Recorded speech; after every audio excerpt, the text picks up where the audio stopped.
Bienvenue, bonjour à tous. Dans l'épisode d'aujourd'hui de la série Plein Feu, je suis Colline Ferris, directrice des innovations et du développement stratégique à Excellence en soins de santé Canada. Et je suis heureuse d'être votre hôte aujourd'hui. Avant de commencer, je vais passer en revue certains éléments techniques afin de m'assurer que tous ceux d'entre vous qui nous rejoignent depuis le pays, tout le pays, disposent de tout ce dont ils ont besoin pour vivre une expérience positive en ligne avec nous aujourd'hui. Cette session est enregistrée. Nous avons le plaisir de proposer une interprétation simultanée en français assurée par Boost Events, une filiale de Boost Lingo, LLC, pour cette session. Si vous souhaitez entendre la voix de l'interprète, veuillez sélectionner Français dans le menu Interprétation en bas de votre écran. Si vous ne voyez pas ce menu, veuillez sélectionner le menu trois petits points et sélectionner Interprétation. Nous vous invitons à nous faire part de vos questions et commentaires à tout moment en utilisant le clavardage en anglais ou en français. Nous vous encourageons tous à réagir aux commentaires et à répondre aux questions dans le chat comme vous le souhaitez, au fur et à mesure que nous avançons. Si vous avez besoin d'aide à n'importe quel moment de ce webinaire, vous pouvez contacter le Tech Support ou le soutien technique en utilisant la fonction de clavardage direct. Voilà les points techniques qui avaient besoin d'être partagés pour que nous puissions passer au reste de la session plein feu. Et donc pour ce début, j'aimerais encore rappeler que nous nous réunissons sur un territoire habité par des peuples autochtones depuis toujours. En particulier, aujourd'hui, je reconnais que nous diffusons ce webinaire depuis Ottawa, qui est le territoire traditionnel et non cédé de de la nation algonquine. Nous reconnaissons et apprécions profondément leur lien historique avec ce lieu et l'occasion qui nous est donnée ici de nous réunir aujourd'hui. Nous vous invitons à vous présenter dans la clavardage et à nous indiquer les territoires que d'où vous nous rejoignez aujourd'hui. Merci à nos collègues du ESC qui ont pu mettre des informations dans le clavardage. Par rapport à notre session plein feu, il s'agit d'avoir des solutions, d'avoir des discussions sur des thèmes qui sont importants pour que nous puissions façonner ensemble l'avenir de la qualité et de la sécurité des soins de santé dans tout le pays. L'épisode d'aujourd'hui est intitulé Vers un meilleur accès aux soins et une pression réduite sur sur les services d'urgence. C'est l'occasion de discuter de l'impact des soins primaires et intégrés sur la réduction des visites aux urgences et du personnel de santé, d'identifier des stratégies pour élargir l'accès aux soins primaires et communautaires et de discuter d'exemples de la manière dont ces stratégies ont été appliquées dans la prestation des soins de santé. Nos panélistes partageront les connaissances qu'ils ont acquises dans le cadre de leur travail et de leurs expériences sur les solutions en matière de soins primaires et de soins de proximité. Je voudrais donc vous présenter nos panélistes. Les personnes qui se joignent à nous aujourd'hui, je vais leur permettre de se présenter eux-mêmes, mais une petite ligne d'abord. Angela Sereda, elle vient du Saskatchewan, directrice principale des opérations du programme de santé intégrée mobile, Medavie Health Services West. On est vraiment ravis que Angela ait pu nous rejoindre malgré la situation très difficile au Saskatchewan et avec tous les efforts qu'ils ont pu fournir au Saskatchewan. Donc, merci beaucoup pour cela. Erin Bala, directrice des soins de santé primaire, prévention et gestion des maladies chroniques dans la zone urbaine de l'Est, NL Health Services.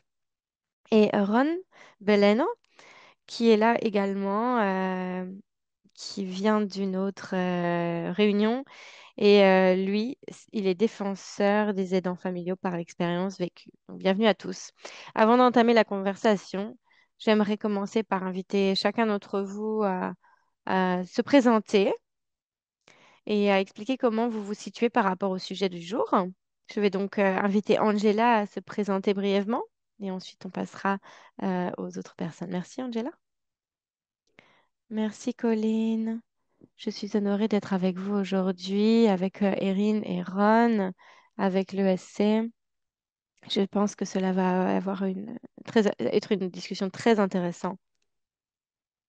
Je m'appelle Angela Sereda et mes pronoms sont elle, la. Je suis sur le territoire des Cris, Saulteaux, Dene, Dakota. Lakota et Nakota, c'est la nation métier. Je suis donc directrice des soins de santé primaire pour NL Health Services dans l'Ouest et Medavie Health Services West, pardon. Et je suis également, je travaille donc dans les soins communautaires.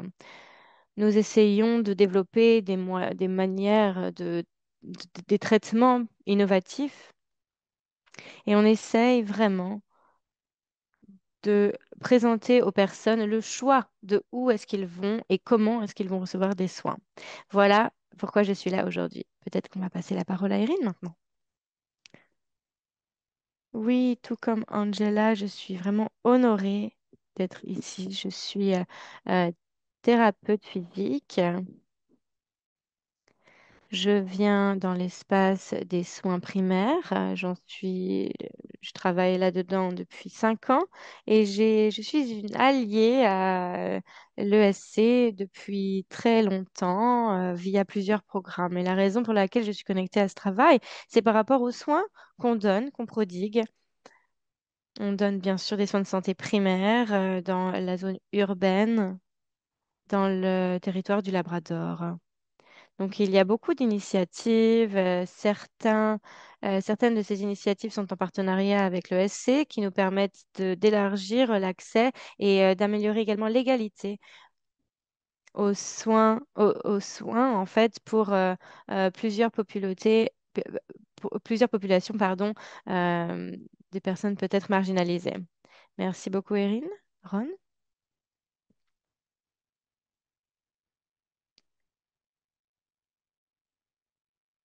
Peut-être qu'il y a un problème de connexion avec Ron. On va attendre un instant. Mais peut-être qu'il y a un petit problème technique. Apparemment, il a été déconnecté, donc on va essayer de l'aider à se reconnecter. Donc, pour les personnes qui ne l'ont pas encore rencontré, vous pourrez en apprendre plus tard. Mais pendant ce temps, Angela, Erin, Ron me dit maintenant qu'il est en train d'essayer de se reconnecter. Pourriez-vous me dire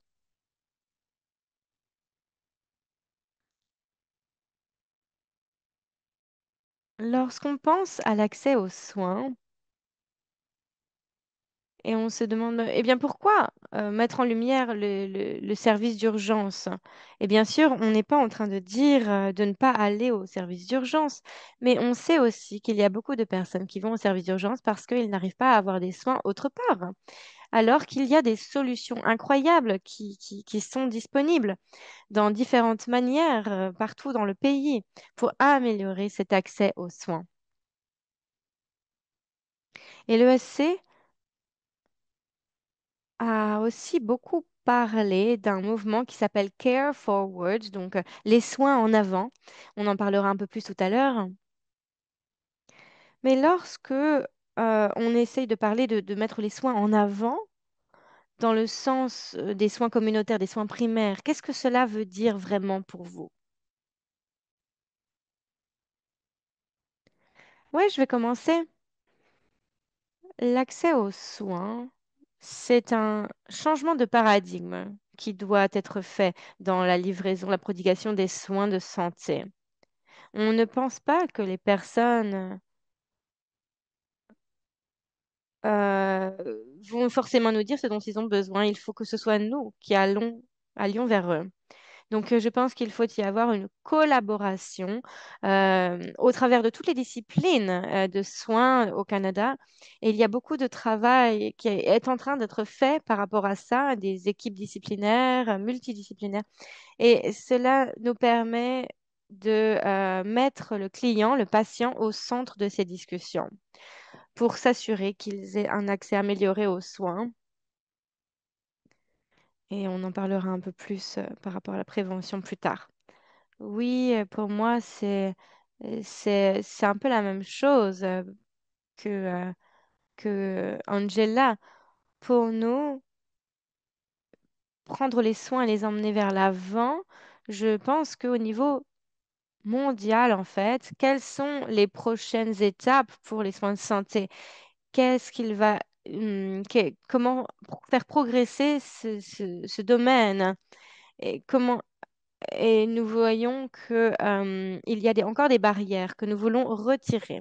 Donc, nous utilisons différentes stratégies pour réduire, et éliminer ces barrières.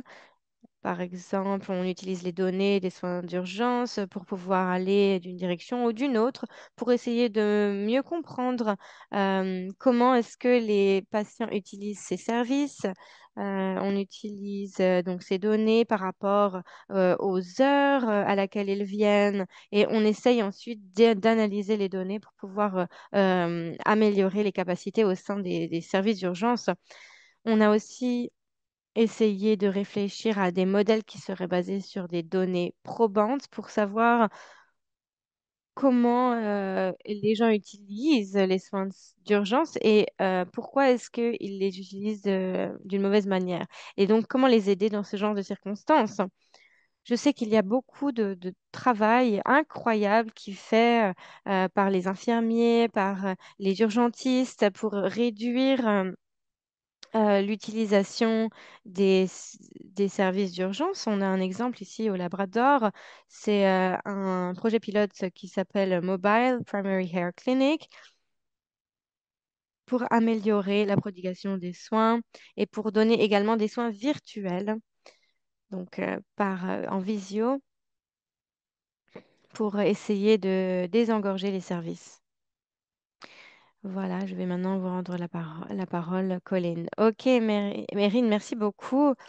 On essaiera de passer un peu plus en revue ce que vous avez déjà mentionné. Mais Ron, vous voilà, vous avez réussi à vous reconnecter. Donc, c'est vraiment bien. Et c'est vrai que là, on reconnaît aussi que la technologie peut aider l'accès aux soins. Donc, Ron, est-ce que vous pourriez vous présenter un petit peu et puis pourquoi vous ne parleriez pas aussi de cette amélioration d'accès aux soins pour pouvoir faire avancer les soins de santé? On sait qu'il y a beaucoup de progrès qui sont déjà en cours. Donc, quelques mots sur cela. Merci beaucoup, Ron. Merci, Colline. C'est un plaisir d'être avec vous et aujourd'hui. Donc, bonjour. On va, je vais me présenter.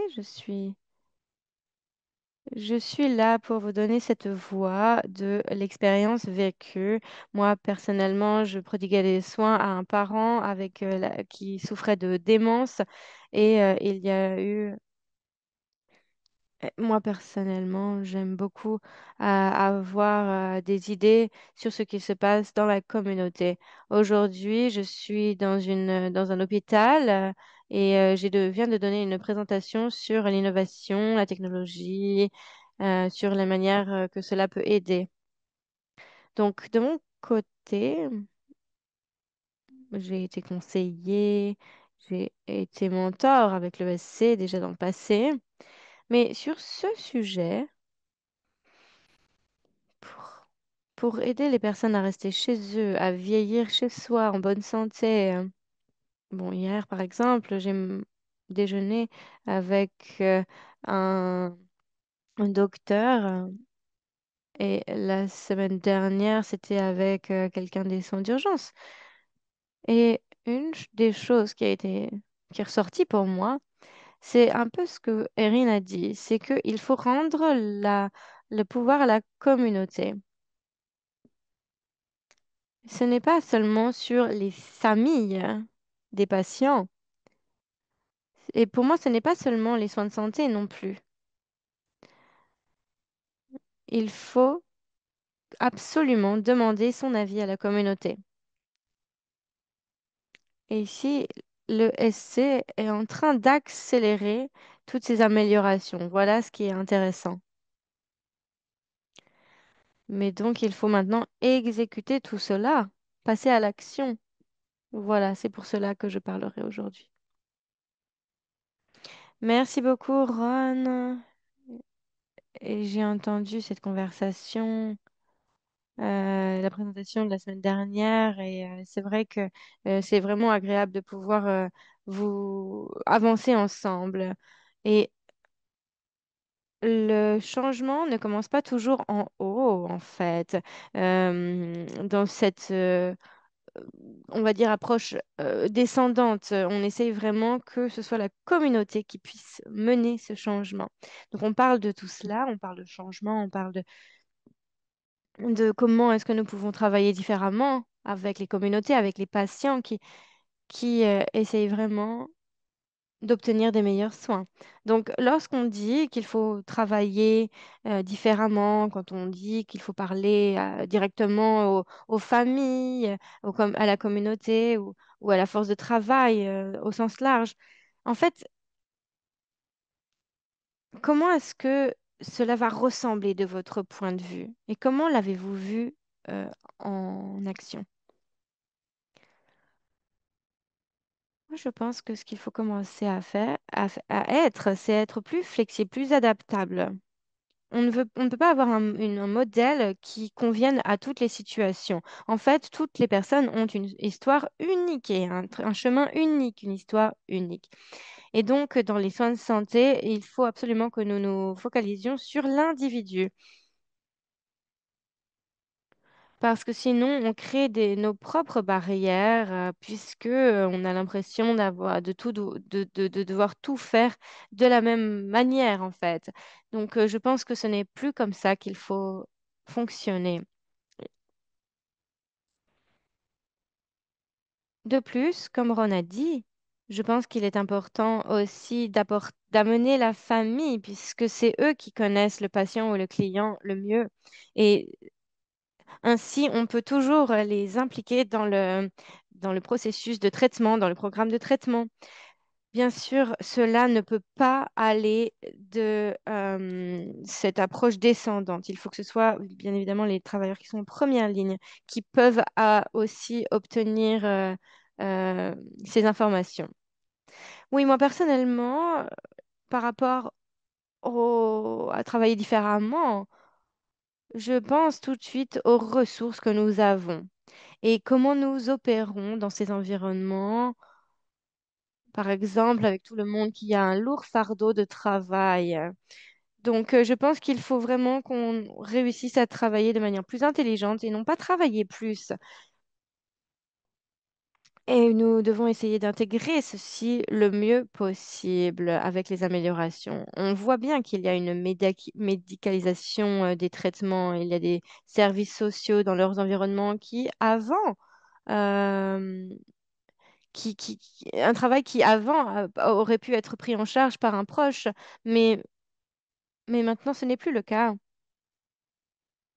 Donc maintenant, ce sont les cliniciens qui doivent faire ce travail. Donc là, pour l'instant, nous essayons d'apporter des personnes soutien et des pairs, en fait, qui deviennent des personnes soutien. Et ça, c'est quelque chose qui a eu beaucoup de succès. Nous travaillons également avec certaines agences. On a fait des partenariats avec eux parce qu'ils font des interventions vraiment cruciales pour soutenir les individus. Et les personnes qui prodiguent des soins, qui sont parfois sur le côté de nos services à nous, par exemple, on oublie parfois les cliniques privées ou bien les médecins privés qui font aussi ce travail, mais qui n'ont pas forcément de lien avec les autorités de santé. Donc, je pense qu'il faut consolider aussi les informations avec eux. Et je pense que faire les choses différemment, c'est aussi réfléchir à notre proposition de valeur. En fait, est-ce qu'on rajoute de la valeur à ce patient?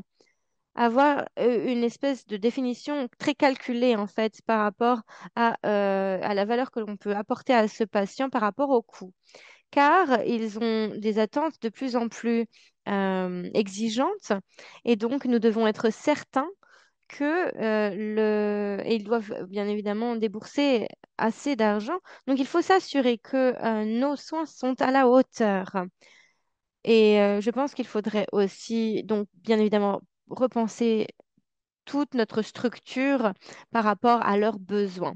Oui, très bien. Et Ron, par rapport à ce que Erin et Angela ont dit, je pense que vous pourriez aussi en dire quelques mots. Oui, super.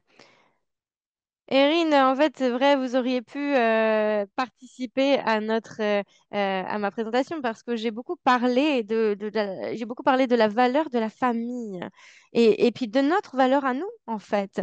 On n'est pas forcément toujours euh, en train de soigner la personne. C'est qu'est-ce que cela peut avoir comme valeur dans leur vie.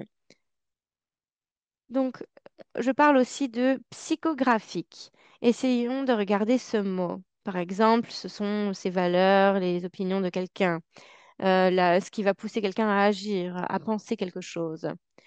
Donc, leurs expériences du côté patient sont très importantes. Il faut essayer de leur demander exactement comment ils se sentent. Comment est-ce que vous vous êtes senti quand vous êtes allé en salle d'urgence? Comment vous vous sentez maintenant?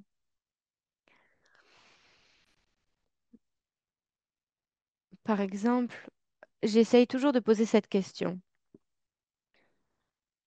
Cela fait partie de l'expérience patient. Et donc, comme Angela l'a dit aussi, par rapport à la stabilité. L'interprète s'excuse, mais le son de Ron n'est pas extrêmement bon.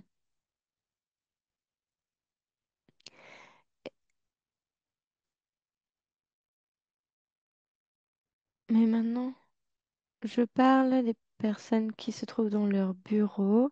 Ils ont besoin d'apprendre à écouter les personnes en première ligne qui gèrent les patients. Il faut qu'on puisse prendre des risques mieux calculés à l'avenir. Je pense qu'il faut avancer plus vite. Colline, je voudrais rajouter un ou deux programmes, par exemple, par rapport aux travailleurs sociaux. Je trouve que cette communauté est incroyable. Donc, certains des travaux qui sont effectués dans cette sphère, Peter Sheffield et John Ashrar, ils ont un nouveau programme de formation pour les travailleurs de soins primaires. Comment est-ce qu'on peut changer leur rôle petit à petit? Le rôle des urgentistes. Donc voilà, je pense que tout le monde doit essayer de repenser un petit peu son rôle pour que l'on puisse donner plus de valeur. Oui, et je pense que c'est là qu'on voit qu'il y a différents chemins qui peuvent nous permettre d'améliorer cet accès. On a parlé on peut parler de prévention des maladies, on peut parler de l'amélioration de une meilleure intégration des équipes de santé. On peut aussi améliorer la santé en règle générale. Donc, il y a plein de différentes approches.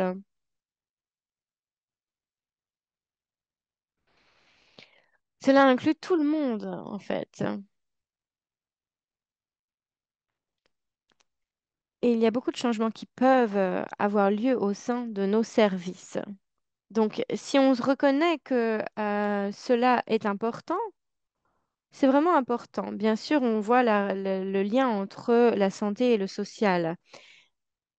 Et avec Angela, on a eu beaucoup de discussions sur cela. On a parlé de la prescription sociale, en fait. Qu'est-ce que ça veut dire pour vous? Où est-ce que vous avez vu ça? Et comment est-ce que cela fait le lien avec vous et vos collègues?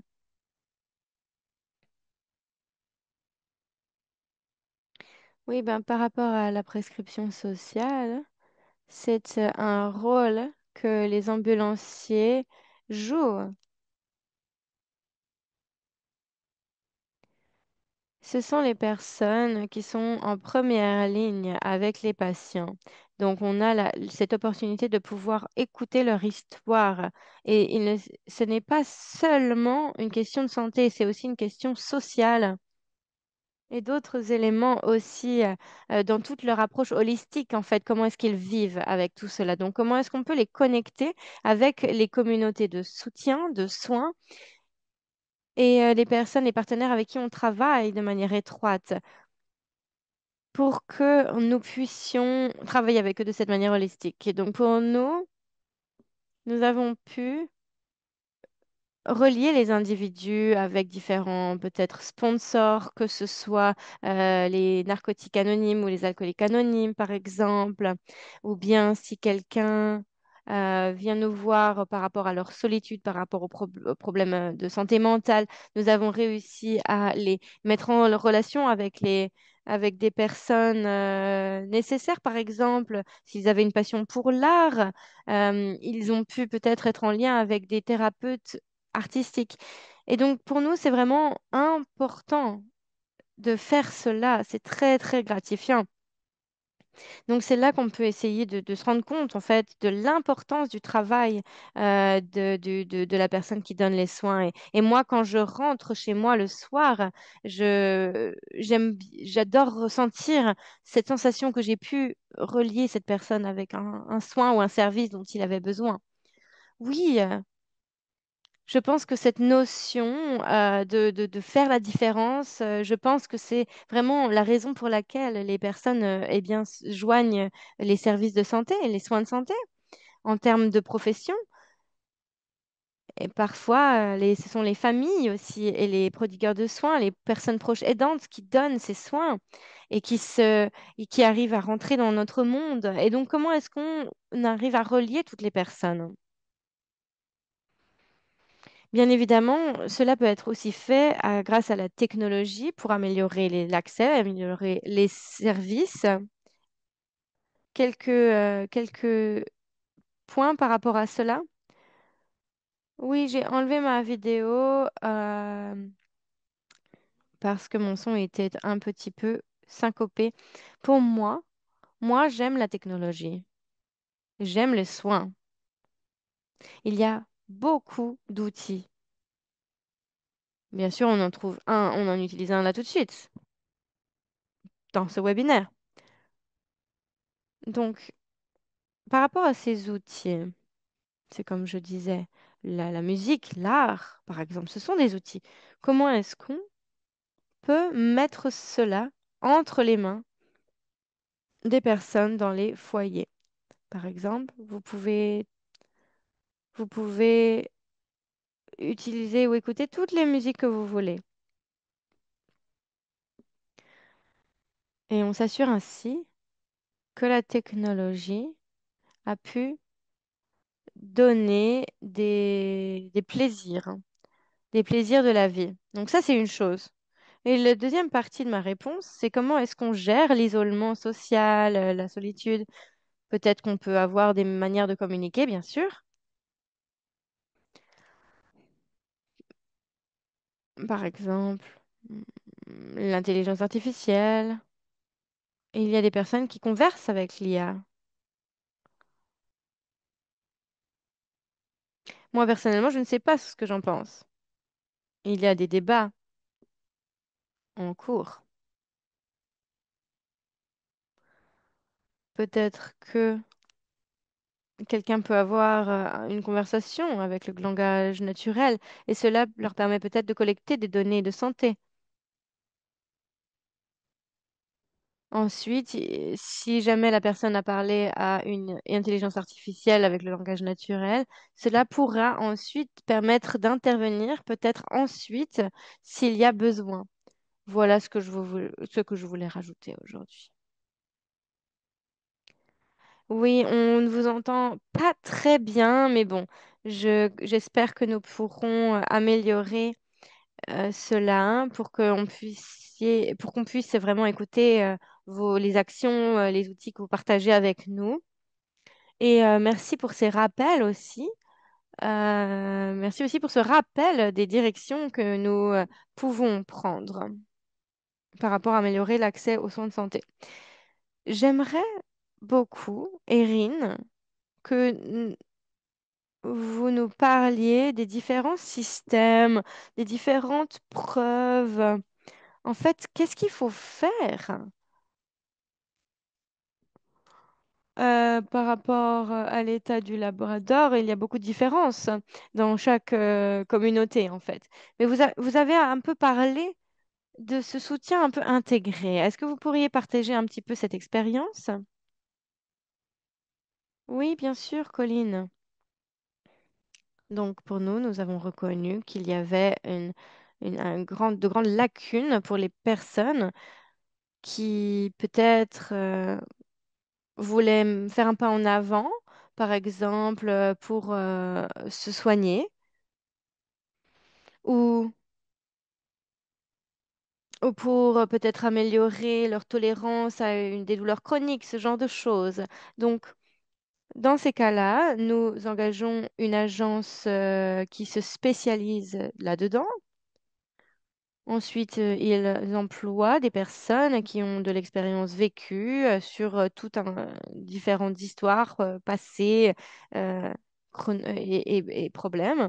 Et ainsi, on arrive à aider les personnes dans leur chemin. Chez nous,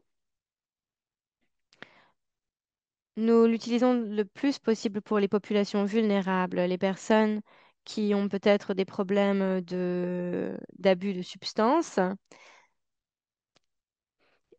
Et donc, nous avons des personnes soutien pour les soins primaires qui nous aident à leur prodiguer des soins ou des services.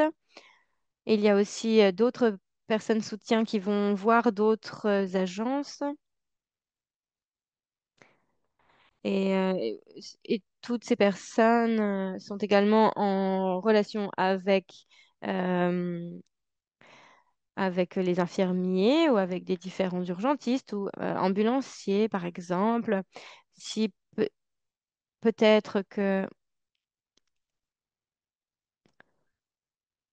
par exemple, cela peut les aider à les transporter d'un point A à un point B, cela peut être pour les aider à remplir un formulaire, cela peut leur permettre de leur donner un petit, un peu d'aide financière par rapport à un service dont ils ont besoin.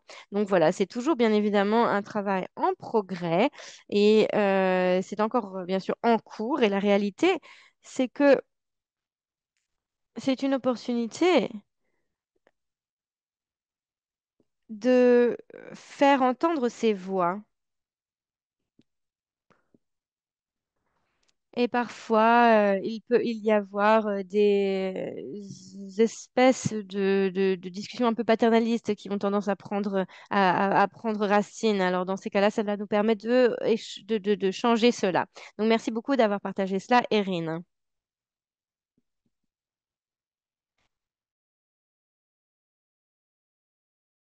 Et je voulais peut-être maintenant passer à parler des inéquités du système, mais peut-être avant ça, Angela, tu as parlé de voir les personnes, les communautés exactement où elles se trouvent et du besoin d'être flexible. Et je pense qu'enfin, on parle de ça, mais comment est-ce que tu as vu cela, disons, se voir à travers les services que vous fournissez? Oui, eh bien, en fait, vous savez, tu sais, il peut s'agir tout simplement euh, d'être référencé euh, via le système primaire de soins pour des antibiotiques lorsque les personnes quittent l'hôpital, ils reçoivent un numéro de téléphone pour aller au centre de traitement et beaucoup des patients d'abord qu'on traite souvent n'ont pas de téléphone ou peut-être qu'ils n'ont pas, disons, l'accès à ce traitement parce qu'ils n'ont pas de transport. Mais on voit aussi des personnes qui vivent dans la rue et qui parfois ont d'autres, disons, possessions qui souvent sont dans un caddie et alors lorsqu'ils sont admis dans dans euh, dans un établissement, qu'est-ce qu'ils en font? Et donc, il faut vraiment réfléchir à ce qu'on peut faire pour eux. Tout le monde devrait avoir le choix de penser où est-ce qu'ils peuvent recevoir des soins. Et je pense qu'il est très important aussi, enfin, on continue à parler de vraiment rencontrer les gens là où ils sont, mais il faut aussi s'assurer de ne pas mettre des barrières aux soins et de vraiment faire la différence pour quelqu'un. Oui, enfin, je pense que c'est vraiment l'une des raisons pour lesquelles nous devons réfléchir et faire les choses différemment, pas pour, disons, renforcer les barrières, mais plutôt comment les détruire, parce qu'on sait qu'il y a énormément d'inéquité dans le système. Alors, comment, et Angela, même ce que tu viens de partager avec nous là, maintenant, cela nous parle de comment nous pouvons essayer de vraiment penser à améliorer l'accès et que cela ne rajoute pas des inéquités, parce que je sais que les équipes vont travailler. euh, enfin, il faut peut-être réviser. Enfin, il faut aussi avoir une petite conversation sur cela. Je vois certaines questions dans la boîte de discussion auxquelles je voudrais répondre également. Sinon, Ron, je pense qu'il essaye de enlever la sourdine. Ah, oui, Ron, est-ce que tu peux répéter, s'il te plaît? Erin, est-ce qu'on peut revenir vers toi en attendant que Ron arrive à se connecter? Oui, alors absolument. Moi, je pense que la manière dont nous arrivons à réduire les inéquités, c'est en fait de parler aux personnes qui en souffrent, qu'est-ce qu'ils considèrent d'être des barrières. Et parfois, il y a donc des différences et les personnes qui souffrent d'inéquité, comment celles-ci, euh, disons, comment nous pouvons travailler avec celle-ci. Et cela, on le retrouve quand on travaille avec les personnes qui affrontent ces inéquités. Et donc, nous avons la chance de travailler avec des agences communautaires qui ont réellement essayé de donner une voix à ceux qui souvent ne sont pas écoutés. Et nous avons des exemples de comment nous avons réussi à fournir des soins de manière différente aux personnes qui affrontent, disons, des problèmes dans les sociétés. Donc, tout d'abord, en ce moment, nous sommes en train de concevoir une clinique et il y a des lockers disponibles et c'est quelque chose qu'on voit pas normalement dans les cliniques traditionnelles de soins. Alors, on réfléchit aux barrières, comment les personnes n'aiment pas, disons, avoir accès aux soins de la manière traditionnelle. Donc, on visite les agences communautaires où quelqu'un a des personnes chargées des dossiers et donc on essaye de parler des soins nécessaires. On a des unités mobiles également et ça, c'est aussi la manière de livrer des soins aux communautés. Au sein des communautés, on a aussi des cliniques dédiées pour les gens marginalisés et c'est très très discret parce qu'on ne veut pas que ces cliniques soient forcément surpeuplées avec des personnes qui n'ont pas à affronter ces barrières. Donc en fait, on cible vraiment les personnes marginalisées et on parle en plus du développement des soins palliatifs pour ces personnes qui souffrent de marginalisation. Et on le fait en particulier avec Excellence en soins en santé Canada pour augmenter l'accès aux soins et pour éliminer les barrières. Et donc on s'occupe de ces soins sur comment les soins peuvent être reçus. D'accord, on revient sur le son de Ron pour voir si c'est amélioré. J'arrive à t'écouter. Oui, c'est un on peut essayer. Alors, c'est un peu mieux. D'accord.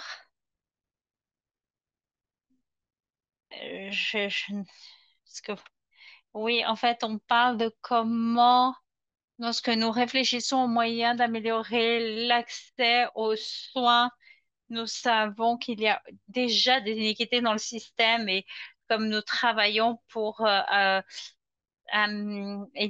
nous souhaitons éliminer les inéquités. Donc, comment, au fur et à mesure que nous travaillons pour améliorer l'accès, comment nous assurer que les personnes qui ont déjà eu l'expérience d'un meilleur accès, mais comment nous assurer de ne pas augmenter les inéquités dans le système.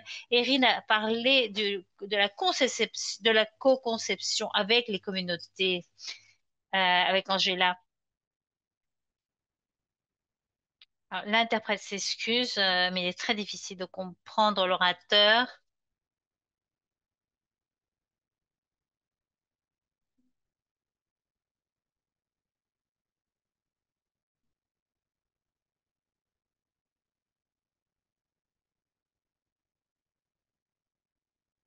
Alors, Ron va essayer de sortir de l'hôpital pour essayer d'améliorer sa connexion afin que de pouvoir contribuer avec sa réflexion sur les questions que je lui ai posées. Euh, je vois quelques questions qui apparaissent sur le clavardage et je voudrais souligner qu'il y a quand même des pratiques qui ont beaucoup qui nous offrent beaucoup d'optimisme quant à ce que les équipes ont fait autour du pays. On va en parler. Donc, elle se trouve sur le site web de Excellence en Santé Canada. On a parlé des même par exemple l'isolation sociale, mais il est possible qu'il y ait d'autres points qui n'ont pas besoin de résolution urgente, telles que peut-être les infections urinaires. Est-ce que vous avez vu ou comment est-ce que dans les programmes dans votre travail, comment est-ce que vous avez vu que, disons, il y a peut-être une diminution des personnes qui rentrent qui s'approchent aussi dans le système. Si quelqu'un souhaite répondre, Rine ou Angela. Oui, alors je pense que je voudrais revenir à certaines des stratégies que nous avons déjà essayées au Labrador. Euh, euh, et d'un côté, nous examinons les preuves. Il y a eu une mise en œuvre euh, et un effort de la part des travailleurs sociaux pour essayer de comprendre pourquoi il y a un effort de la part des départements d'urgence. Est-ce que il y a un traitement d'anxiété non traité qui fait qu'il y a la décision d'aller au service d'urgence malgré que les besoins pourraient être mieux servis ailleurs? Et c'est l'une des manières dont nous avons essayé de prendre les apprentissages alors que cela existe déjà dans la province du Québec. Nous avons aussi été très, très ciblés en matière de chercher des populations qui ont des taux moins élevés quant aux infirmières certifiées. Et là, on a eu beaucoup de succès. En ce moment, provincialement, nous sommes en train de concevoir nos services dans diverses institutions pour comprendre les données quant à qui cherche les services, quelle heure. Par exemple, c'est peut-être pas une surprise pour ceux qui ont des enfants en bas âge. Voit que ils viennent de 4 à 20 heures parce qu'ils n'arrivent pas à avoir accès à leur médecin de famille. Alors, où est-ce qu'ils vont? Eh bien, au département d'urgence qui peut structurer les besoins de manière différente. Cela nous permet d'avoir un accès après disons à ces horaires-là pour les personnes qui peuvent utiliser, disons, la médecine d'urgence et puis finalement l'intégration des soins de santé pour aider à nous remettre à ces défis, à nous. Et puis, on utilise les données pour essayer de dire, bon voilà, on a besoin de rendez-vous pour répondre aux besoins des infirmières dans des cliniques en particulier et penser à comment nous pouvons répondre aux besoins du public pour éviter le- pour répondre à ces besoins. Oui, donc on revient à la flexibilité et Angela, on revient vers toi. On va réessayer avec Ron pour essayer de clôturer, disons cela. C'est difficile à croire qu'on arrive à la fin. Oui, alors moi je viens du 911, des ambulanciers et on se centre sur le renforcement d'équipes qui ont vraiment une autre optique sur laquelle travailler. C'est vraiment l'adaptabilité de laquelle Erin a parlé.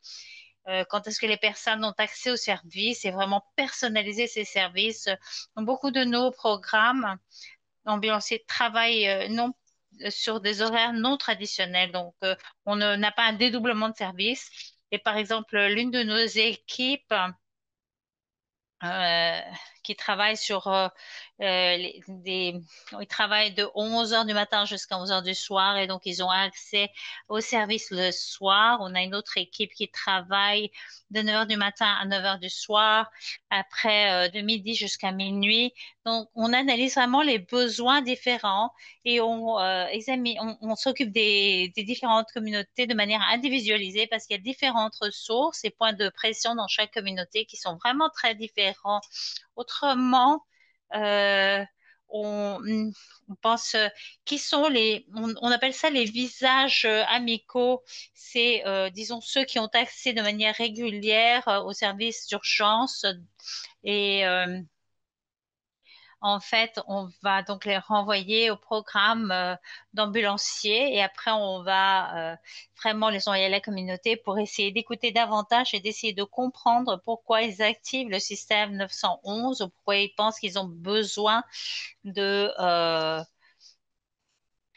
soutien sous-jacent que nous pouvons fournir et que peut-être manque dans leur disons parcours et donc on essaye d'examiner donc les différentes pièces du puzzle et de chercher d'autres soutiens pour le département où les médecins peuvent connecter les patients avec les ambulanciers communautaires pour offrir donc des évaluations de soutien aux communautés.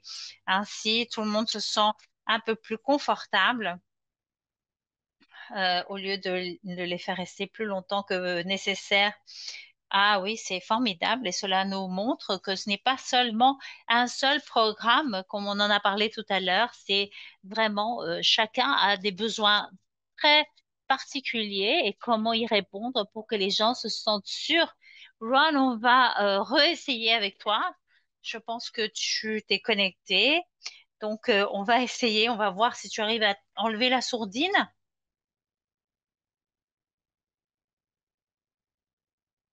On va voir si on arrive à cela. Je sais qu'on a une équipe qui essaye de aider, l'équipe de soutien. Est-ce que vous m'entendez? Oui, maintenant on peut t'entendre, c'est formidable. Alors, heureusement, euh, la technologie n'a pas été de mon côté aujourd'hui. Bonjour à tous. Alors, je vais juste partager ma réflexion ici. Comme on l'a dit tout à l'heure, avec Erin et Angela, il faut vraiment changer notre manière de faire. Pour moi, quand on parle des patients, il faut vraiment avoir une différente manière de réflexion et un différent discours sur enfin, quelle est notre narrative, qu'est-ce qu'on raconte et comment on s'occupe les uns des autres afin de ne pas revenir toujours à la salle d'urgence. On ne se parle pas toujours de soins de santé, en fait. On parle de soins de vie. Ça, c'est quelque chose dont on a parlé euh, la semaine dernière. Il ne s'agit pas seulement du modèle de soins de santé, mais de soins de vie, du modèle de soins de vie. Et j'essaie vraiment d'en parler parce que il faut vraiment qu'on en parle. On doit tous réorienter comment on fait les choses. Ça, c'est pour soutenir les gens dans leur vie. Quand ils reviennent chez eux de l'hôpital, on leur fournit beaucoup de soins. Et c'est vraiment quelque chose, non seulement quelque chose qui est évident du point de vue de la santé, par exemple, les thérapies d'art, moi je fais beaucoup de travail dans ce sens, on crée beaucoup de soins. On peut penser que c'est pas un soin de santé, mais en fait ça l'est. Et voilà, ça c'est quelque chose que je propose aux gens. Comment est-ce qu'on réunit tout cela, toutes ces histoires, toutes ces narratifs, tout ce discours? C'est un soutien à la santé pour ne pas revenir à l'hôpital, pour ne pas revenir à la salle d'urgence. On a besoin de ça, mais on a aussi besoin. Enfin, moi, je pense aux leaders et je les mets au défi de dire, voilà, il faut être bien meilleur à ce que l'on fait et changer cela. Si vous êtes la barrière et tout le monde est en train de dire autre chose, alors il faut vraiment vous éliminer. Et on peut le dire avec beaucoup d'amour, hein, mais vraiment, il faut avoir une meilleure exécution et le leadership doit beaucoup mieux faire pour que la génération suivante de leaders puisse faire mieux aussi également. Il faut créer beaucoup plus de leaders qui aient les mêmes valeurs. Et je voudrais ajouter quelque chose, Ron. Il s'agit de reconnaître que ce qui a marché hier ne va pas marcher aujourd'hui. Et ce qu'on fait aujourd'hui, eh bien, il va falloir changer à nouveau à l'avenir.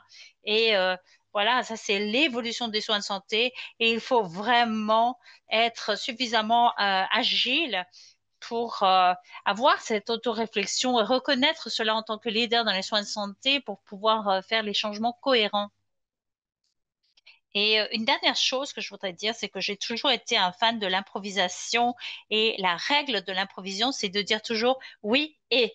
Toutes les solutions qu'on trouve, ça ne veut pas dire que ça va marcher, mais c'est exactement ce qu'elle a dit, c'est qu'on dit toujours oui et on continue jusqu'à qu'on y arrive. Mais on entend beaucoup non, non, non. Et c'est pas vraiment la voie qu'on peut suivre, qu'on doit suivre. C'était excellent. Oui, de dire oui et comment continuer à aller de l'avant. Et ça nous ramène à la partie de soins vers l'avant. Et on est très conscient du temps. Ron, Angela, Erin, je voudrais vous donner un moment pour penser. Si vous aviez 30 secondes, qu'est-ce que vous diriez aux personnes qui sont en ligne? Et au fur et à mesure que vous réfléchissez à cela, eh bien, je vais revenir à l'équipe de ESC et qui sont dans les coulisses. Parce que EST veut soutenir les équipes de mieux en mieux et cherche les moyens pour améliorer les accès aux soins, pour diminuer les tensions, les pressions sur les urgences. Donc, il y a des programmes qui sont ouverts en ce moment en ligne. Donc, je vais donner la parole à l'équipe pour qu'ils copient et collent les liens sur le clavardage. Et il y aura donc des webinaires et au cas où vous êtes intéressé, eh bien, il y a un excellent travail ici. Et si vous voulez continuer sur ce travail d'améliorer les soins, eh bien, n'hésitez pas à penser à ces opportunités qui vous soutiennent. Donc, à vous à nouveau, Angela, Erin, Ron. Maintenant qu'on a ta connexion, je veux être sûre de profiter de toi. Euh, 30 secondes, donc tu peux donner les derniers mots. Angela, Erin aussi. Alors moi, je voudrais te dire tout d'abord, c'est que nous tous ici, nous nous soutenons les uns les autres. On veut tous réussir. On veut que les autres aussi réussissent. Alors moi, ce que je veux dire, c'est que ici, les soins de santé, on veut que tout le monde réussisse. On a besoin de leaders et donc moi, j'appelle ici à tous ceux ici présents. Si vous voulez être un leader, eh bien, n'hésitez pas à parler et on va continuer à partager nos histoires d'ici l'avenir. Merveilleux à toi, Angela. Alors moi, je suis totalement d'accord avec Ron. Je pense que c'est vraiment pour tout le monde. On se trouve tous sur un parcours individuel et on a tous quelque chose d'unique à partager. Et en tant que fournisseur de soins de santé, c'est à nous de prendre le temps de construire cette relation. Mais je voudrais aussi souligner quelque chose que j'ai vu dans la boîte de clavardage, parce que c'est sans doute l'une des meilleures choses que j'ai entendues. Et je suis désolée, je vais sans doute prononcer mal ton nom, Nan Santos, qui est écrit sur le clavardage qu'il n'y a pas d'innovation sans inclusion et qu'il n'y a pas d'excellence sans empathie. Et je pense que c'est l'une des meilleures choses que j'ai entendues dans les dernières 30 années de travail dans les soins de santé. Donc bravo, je voulais répéter cela. Ouais, et c'est difficile de dire quelque chose après ça, hein. Angela. Mais ce que je veux dire, c'est que c'est vraiment du travail. Cette communauté, cette transformation, c'est difficile et je ne vais pas être le leader et qui est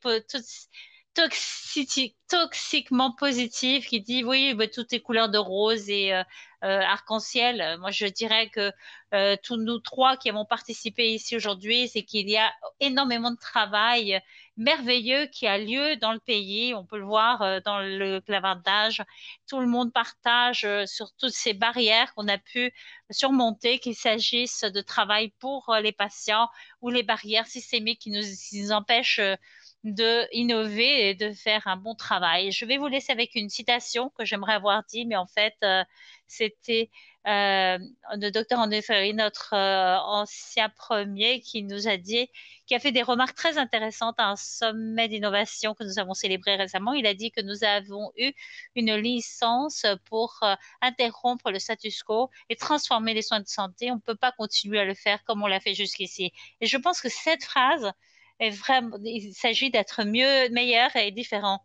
Et pour ceux d'entre nous qui avons travaillé dans les soins de santé, c'est vraiment, il faut changer. Donc, cela nous met à défi en tant que leader, en tant que membre du personnel et avocat, de travailler différemment ensemble afin d'arriver à des résultats qu'on ne croyait pas possibles.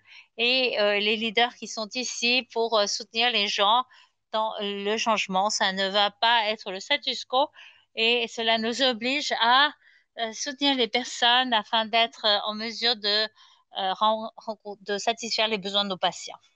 Oh là là, comment euh, avoir un impact puissant. Merci Erin, Angela et Ron. J'adore cette notion d'une licence sociale, d'empathie, d'inclusion. Quelque chose qu'on dit souvent ici, c'est que ce travail est difficile et c'est ainsi un travail du cœur. Donc, on a vraiment besoin de cela et il faut penser donc à cela. Merci Erin, Angela et Ron de nous donner le temps pour partager votre sagesse et votre espérance avec nous tous, avec le public du pays, de tout le pays. Vous avez partagé le travail que vous avez fait, les questions. Merci de prendre le temps. Nous avons un sondage très, très bref, puisque la rétroaction est très importante pour nous. Alors, merci à vous tous. L'équipe donc va vous afficher un sondage. Et si à n'importe quel moment vous souhaitez rejoindre la liste de mails de ESC et vous voulez avoir des ressources, apprendre d'opportunités d'apprentissage, eh bien, n'hésitez pas. Et merci à toute l'équipe dans les coulisses qui nous a donné son soutien. Et à nouveau, merci à Ron, Angela et Erin de la réflexion et de la sagesse qu'ils ont partagé avec nous aujourd'hui. Si vous avez terminé le sondage, eh bien, c'est fini pour aujourd'hui. Merci à tous. Au revoir.